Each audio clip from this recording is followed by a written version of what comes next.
नमस्कार, स्वागत है आप सभी का डीडी न्यूज के इस खास बुलेटिन एक्सप्रेस 100 में, जहां हम आपके लिए लेकर आते हैं राजनीति, देश, दुनिया, खेल और व्यापार जगत की सभी बड़ी खबरों को एक्सप्रेस यानी कि फटाफट अंदाज में। मैं हूं आपके साथ भावना नैयर, तो देखिए खबरें तेज रफ्तार से।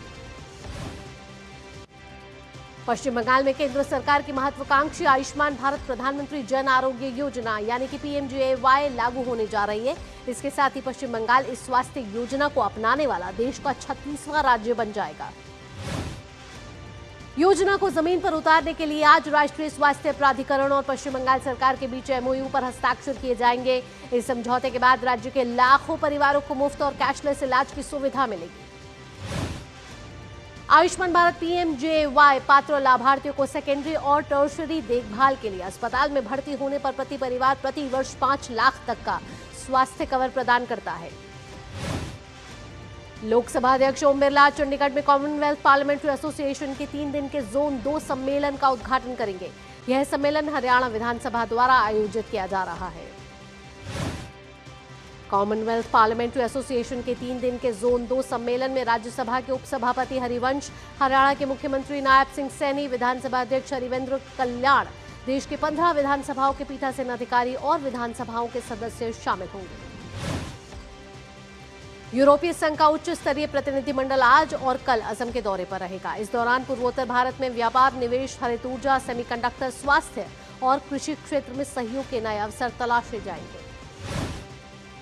यूरोपीय संघ के इस दौरे के दौरान असम के पहले ब्लू वैली क्लस्टर का शुभारंभ भी होगा, जो उद्योग और नवाचार को बढ़ावा देगा। भारतीय जनता पार्टी की केंद्रीय चुनाव समिति ने आगामी राज्यसभा द्विवार्षिक चुनाव 2026 के लिए मध्य प्रदेश और कर्नाटक के अपने उम्मीदवारों की घोषणा कर दी है। भाजपा ने कर्नाटक से M नागराज और मध्य प्रदेश से महेश केवट को उम्मीदवार बनाया है। भाजपा ने कर्नाटक विधान परिषद द्विवार्षिक चुनाव के लिए भी अपने उम्मीदवारों के नामों का ऐलान कर दिया है। भाजपा ने कर्नाटक विधान परिषद चुनाव के लिए लिंकराज पाटिल और रघु कौटिल्य को भी उम्मीदवार बनाया है। इंडी गठबंधन के नेता साझा रणनीति बनाने के लिए आज दिल्ली के कॉन्स्टिट्यूशन क्लब में जुटने वाले हैं। गठबंधन का दावा है कि 23 राजनीतिक दल बैठक में हिस्सा लेंगे और केंद्र सरकार की नीतियों के खिलाफ अपनी आवाज बुलंद करेंगे। इंडी गठबंधन की बैठक से पहले ही विपक्षी एकता पर सवाल उठने लगे हैं। गठबंधन के सहयोगी दलों में कांग्रेस की कार्यशैली को लेकर असंतोष सामने आया। DMK ने इंडी गठबंधन की बैठक से दूरी बनाई। माकपा ने भी कांग्रेस के रवैये पर खुली नाराजगी जताई, जबकि झारखंड मुक्ति मोर्चा की ओर से भी असहमति के संकेत मिल रहे हैं। भाजपा का आरोप है कि इंडी गठबंधन वैचारिक एकता नहीं बल्कि राजनीतिक मजबूरियों का गठजोड़ है, जहां नेतृत्व से लेकर रणनीति तक हर मुद्दे पर अंतर्विरोध मौजूद है। इस बीच इंडी गठबंधन की बैठक में शामिल होने के लिए TMC चीफ ममता बनर्जी और उनके भतीजे अभिषेक बनर्जी दिल्ली पहुंच गए हैं। बैठक में आम आदमी पार्टी शामिल नहीं है, लेकिन पार्टी के नेता केजरीवाल की ममता बनर्जी से कल हुई मुलाकात काफी चर्चा में है। श्री राम जन्मभूमि तीर्थ क्षेत्र ट्रस्ट के महासचिव चंपत राय ने कहा है कि वर्तमान में नियमित आंतरिक ऑडिट प्रक्रिया चल रही है और अब तक कोई अनियमितता सामने नहीं आई है। केंद्रीय मंत्री रामदास अठावले ने वाराणसी में केंद्र सरकार की विभिन्न नीतियों और राजनीतिक मुद्दों पर अपनी बात रखी। उन्होंने दावा किया कि साल 2027 में उत्तर प्रदेश विधानसभा चुनाव में भाजपा एक बार फिर सत्ता में आएगी। केंद्रीय गृह एवं सहकारिता मंत्री अमित शाह कल 9 जून को नई दिल्ली में लैंड पोर्ट मैनेजमेंट सिस्टम का शुभारंभ करेंगे। LPMS एक अत्याधुनिक डिजिटल प्लेटफॉर्म है, जिसे सभी लैंड पोर्ट्स के कामकाज को इंटीग्रेटेड सिस्टम में जोड़ने के लिए बनाया गया है। LPMS लैंड पोर्ट्स को एयरपोर्ट और सी पोर्ट की तरह ही लॉजिस्टिक्स और नियामक जानकारी की सुरक्षित और रियल टाइम आदान प्रदान की सुविधा देता है। इसमें कार्गो और यात्रियों की प्रोसेसिंग के लिए स्लॉट बुकिंग, भुगतान, ट्रैकिंग और सिंगल विंडो क्लियरेंस जैसी सुविधा शामिल है। पश्चिम बंगाल के मुख्यमंत्री शुभेंदु अधिकारी ने पूर्ववर्ती ममता बनर्जी सरकार के कार्यकाल के दौरान हुए कामकाज पर तीखा हमला बोला और महिलाओं के लिए चलाई जाने वाली लक्ष्मी भंडार योजना में भारी अनियमितताओं का आरोप लगाया। CM शुभेंदु अधिकारी ने दावा किया है कि इस योजना में कुल 2 करोड़ 20 लाख लाभार्थियों में से करीब 3 लाख पुरुष शामिल हैं, जो फर्जी तरीके से इसका लाभ ले रहे थे।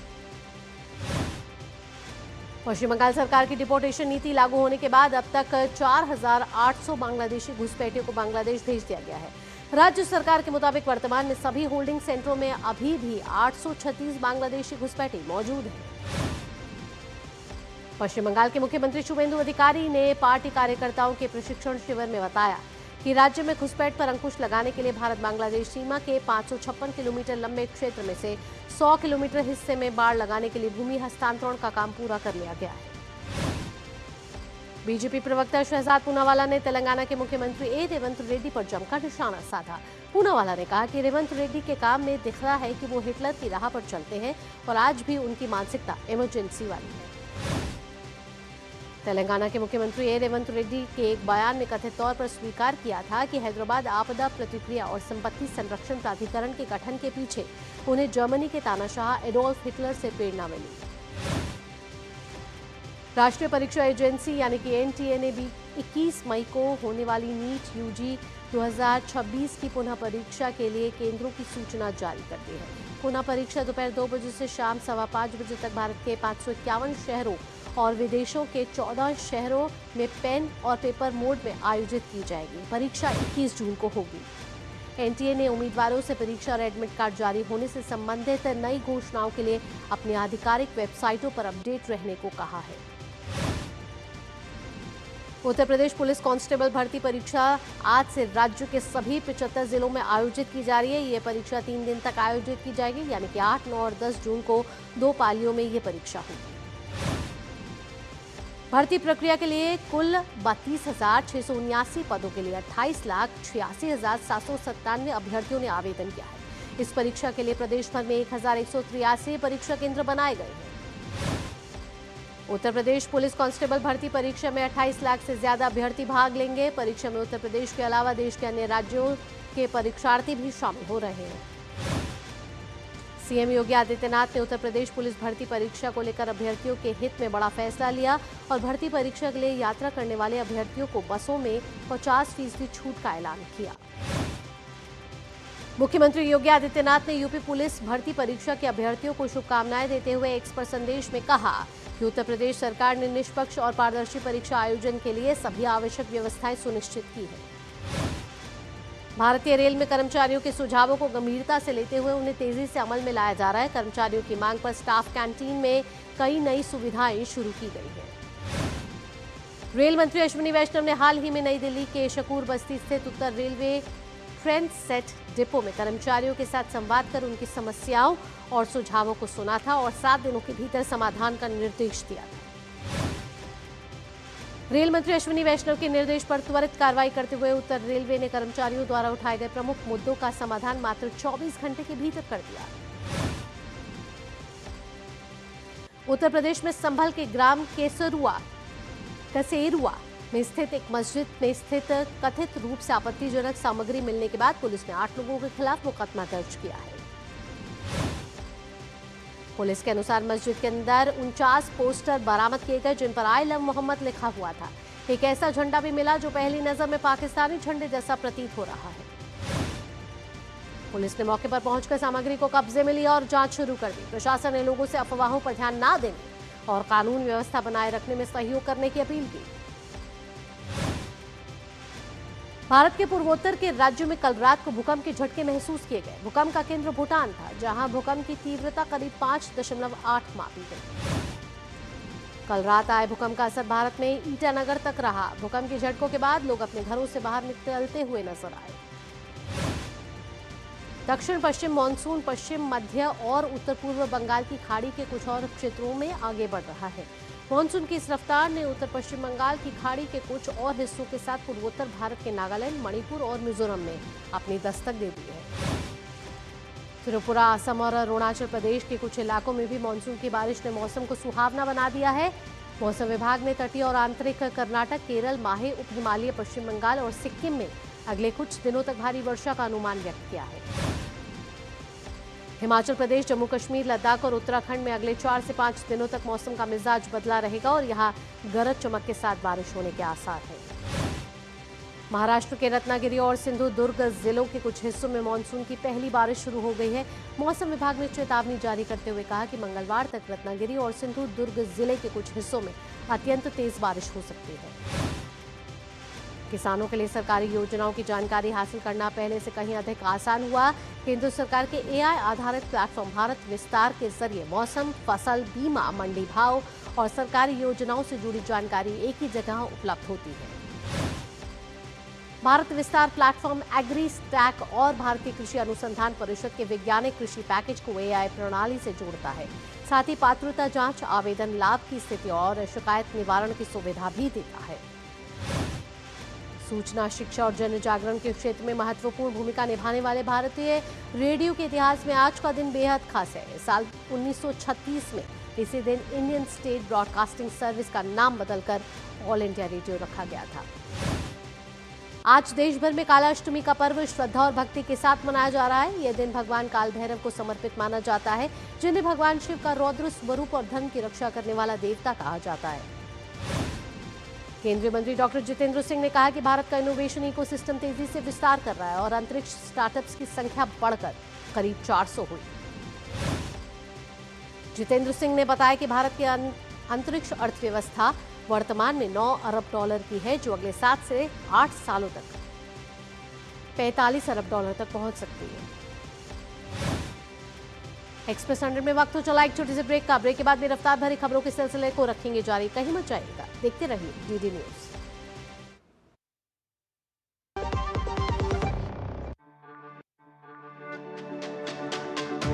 मेरी पसंद, मेरी पसंद, मेरी पसंद, मेरी पसंद, हमारी पसंद, हम सबकी पसंद। मजबूत देश का मजबूत सरिया हो गया स्टील। हर जीत की शुरुआत होती है छोटे छोटे कदमों से और हर छोटी तैयारी बदल सकती है पूरा नतीजा। क्योंकि मैदान हो या जिंदगी, छोटी से छोटी तैयारी ही देती है प्रोटेक्शन और प्रोटेक्शन ही देता है भरोसा। जैसे LIC की बीमा लक्ष्मी, एक खास प्लान सिर्फ महिलाओं के लिए, जहां छोटी बचत दे बड़ी सुरक्षा, ताकि जिंदगी के हर मैदान में आप रहे हर पल के लिए रेडी। LIC बीमा लक्ष्मी, रखे हर पल के लिए रेडी। ब्रेक के बाद आपका स्वागत है। आप देख रहे हैं एक्सप्रेस 100। रफ्तार भरी खबरों के सिलसिले को बढ़ाते आगे। केंद्रीय मंत्री जितेंद्र सिंह ने कहा कि मोदी सरकार के 12 सालों में स्टार्टअप, विज्ञान और तकनीक के क्षेत्र में उल्लेखनीय प्रगति हुई, जिससे देश भर में नवाचार और उद्यमिता को नई गति मिली। लोकसभा अध्यक्ष ओम बिरला ने कहा है कि विकसित भारत 2047 की परिकल्पना जन भागीदारी, नवाचार और सामूहिक संकल्प से ही हो सकती है साकार। उन्होंने भविष्य को आकार देने में युवाओं की भूमिका को महत्वपूर्ण बताया। ओम बिरला ने कहा कि शिक्षित, कुशल और प्रौद्योगिकी से लैस युवा विकसित भारत 2047 की सबसे बड़ी ताकत है।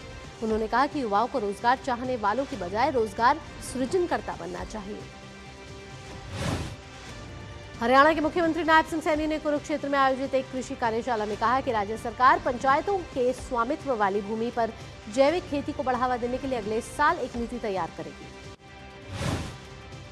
नायब सिंह सैनी ने कहा कि कृषि विभाग के स्वामित्व वाली लगभग 800 एकड़ भूमि केवल उन्हीं किसानों के पट्टे पर दी जाएगी जो कम से कम 10 सालों तक प्राकृतिक और जैविक खेती करने के लिए प्रतिबद्ध होंगे।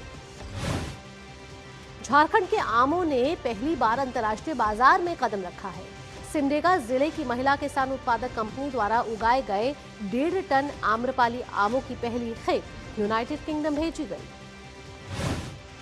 केंद्रीय मंत्री पीयूष गोयल ने इसे लोकल टू ग्लोबल का उत्कृष्ट उदाहरण बताया। एपिडा की निरंतर प्रयासों से किसानों को बेहतर मूल्य, महिलाओं को नई पहचान और भारत के कृषि निर्यात को नई गति मिली है। दिल्ली सरकार राजधानी के सार्वजनिक परिवहन को मजबूत करने के लिए DTC बेड़े में 2800 इलेक्ट्रिक बसें, AC फ्लोर बसें शामिल करेगी। दिल्ली सरकार की यह पहल केंद्र सरकार की PM E-ड्राइव योजना के तहत की जाएगी। इस पहल से सार्वजनिक परिवहन को बढ़ावा मिलेगा और प्रदूषण कम करने में मदद मिलेगी। टाटा मोटर्स के चेयरपर्सन N चंद्रशेखरन ने कहा कि कंपनी वाणिज्यिक वाहनों के लिए इलेक्ट्रिक और हाइड्रोजन तकनीक में निवेश जारी रखेगी। N चंद्रशेखरन ने कहा कि टाटा मोटर्स स्वच्छ और टिकाऊ मोबिलिटी को बढ़ावा देने के लिए EV पोर्टफोलियो का विस्तार कर रही है। उपभोक्ता मामलों के विभाग के ई-जागृति प्लेटफॉर्म को राष्ट्रीय ई-गवर्नेंस पुरस्कार 2026 में रजत पुरस्कार मिला। AI सक्षम इस प्लेटफॉर्म ने 2 लाख से ज्यादा उपभोक्ता मामलों का निपटारा कर डिजिटल न्याय प्रक्रिया को मजबूत बनाया है। अदानी समूह की धारावी पुनर्विकास परियोजना के तहत 10 लाख से ज्यादा झुग्गी वासियों के पुनर्वास के लिए 1.25 यानी कि 1.25 लाख घर बनाए जाएंगे। अदानी समूह और महाराष्ट्र सरकार की साझेदारी में चल रही इस परियोजना का उद्देश्य धारावी को आधुनिक विकास, आवास, बेहतर बुनियादी ढांचे और उन्नत शहरी सुविधाओं से लैस करना है। फोर्ब्स की रियल टाइम बिलियनियर्स लिस्ट के अनुसार अदानी समूह के चेयरमैन गौतम अदानी 89.2 अरब डॉलर की संपत्ति के साथ एशिया के सबसे अमीर व्यक्ति बने। गौतम अडानी के बाद रिलायंस इंडस्ट्रीज के चेयरपर्सन मुकेश अंबानी 88 अरब डॉलर के साथ दूसरे और सॉफ्ट बैंक के मासायोशी सोन 87 अरब डॉलर के साथ तीसरे स्थान पर। वित्त वर्ष 2026 में निजी क्षेत्र ने करीब 56 लाख करोड़ रुपए के निवेश का ऐलान किया है। वहीं कुल निवेश घोषणाएं बढ़कर 80 लाख करोड़ रुपए तक पहुंची। बैरूत में हुए इजरायली हवाई हमलों के जवाब में ईरान ने इजराइल पर कई बैलिस्टिक मिसाइलें दागी। इन हमलों में 2 लोगों की मौत और 20 लोग हुए घायल। ईरान के रेवोल्यूशनरी गार्ड्स ने दावा किया है कि उसने इजराइल के रमात डेविड एयरबेस को निशाना बनाया, और जबकि इजरायली सेना ने कहा कि सभी मिसाइलों को हवा में ही रोक लिया गया। वहीं लेबनान पर जारी इजरायली हमलों को लेकर ईरान ने कड़ी चेतावनी दी है। IRGC के खातम अल अंबिया केंद्रीय मुख्यालय के प्रवक्ता इब्राहिम जुल्फकारी ने आरोप लगाया कि इजरायल युद्ध विराम का उल्लंघन कर लेबनान में बढ़ा रहा है हमले। इब्राहिम जुल्फकारी ने कहा कि यदि हमले जारी रहे या उसकी कार्रवाई का जवाब दिया गया तो इजरायल को और अधिक कठोर जवाब का सामना करना पड़ेगा। उन्होंने उसके समर्थकों के खिलाफ भी विनाशकारी हमलों की चेतावनी दी। अमेरिकी राष्ट्रपति डोनाल्ड ट्रंप ने कहा कि ईरान के साथ किसी भी शांति समझौते से पहले अमेरिका न तो ईरानी संपत्तियों को अनफ्रीज करेगा और न ही प्रतिबंधों में देगा राहत। ट्रंप ने कहा कि समझौते और सकारात्मक कदमों के बाद ही राहत पर विचार किया जाएगा। उन्होंने यह भी स्पष्ट किया कि वे लेबनान से तेहरान के साथ किसी अल्पकालिक समझौते में शामिल होने की मांग नहीं कर रहे हैं। ब्रिटेन के प्रधानमंत्री कीयर स्टारमर ने लंदन में यूक्रेन के राष्ट्रपति Volodymyr Zelensky, German chancellor Friedrich Merz और फ्रांसीसी राष्ट्रपति इमैनुअल मैक्रों के साथ बैठक की। बैठक में यूक्रेन को यूरोपीय समर्थन जारी रखने और युद्ध समाप्ति के प्रयासों पर चर्चा हुई। नेताओं ने ज़ेलेंस्की और व्लादिमीर पुतिन के बीच सीधी बातचीत के प्रस्ताव का समर्थन किया। दक्षिण अफ्रीका के राष्ट्रपति सिरिल रामाफोसा ने देश में अप्रवासियों के खिलाफ हिंसा फैलाने वाले समूहों पर सख्त कार्रवाई की चेतावनी दी। राष्ट्रपति सिरिल रामाफोसा ने कहा कि इस तरह की घटनाएं देश की छवि को नुकसान पहुंचा रही हैं और सरकार कानून व्यवस्था बनाए रखने के लिए कदम उठाएगी। मेक्सिको और बेलीज से भेजी गई 1700 टन खाद्य सामग्री और आवश्यक आपूर्ति लेकर एक मालवाहक जहाज क्यूबा की राजधानी हवाना पहुंचा। अधिकारियों के अनुसार यह खेप मेक्सिको द्वारा हाल के महीनों में भेजी जा रही लगातार मानवीय सहायता का हिस्सा है। देश की मौजूदा आर्थिक कठिनाइयों के पीछे अमेरिकी प्रतिबंधों को एक प्रमुख कारण बताया जा रहा है।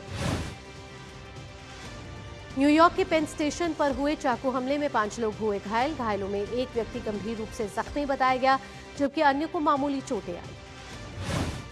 घटना के बाद स्टेशन पर सुरक्षा बढ़ा दी गई और कुछ क्षेत्रों को बंद कर दिया गया। पुलिस ने एक संदिग्ध को हिरासत में लेकर मामले की जांच शुरू की।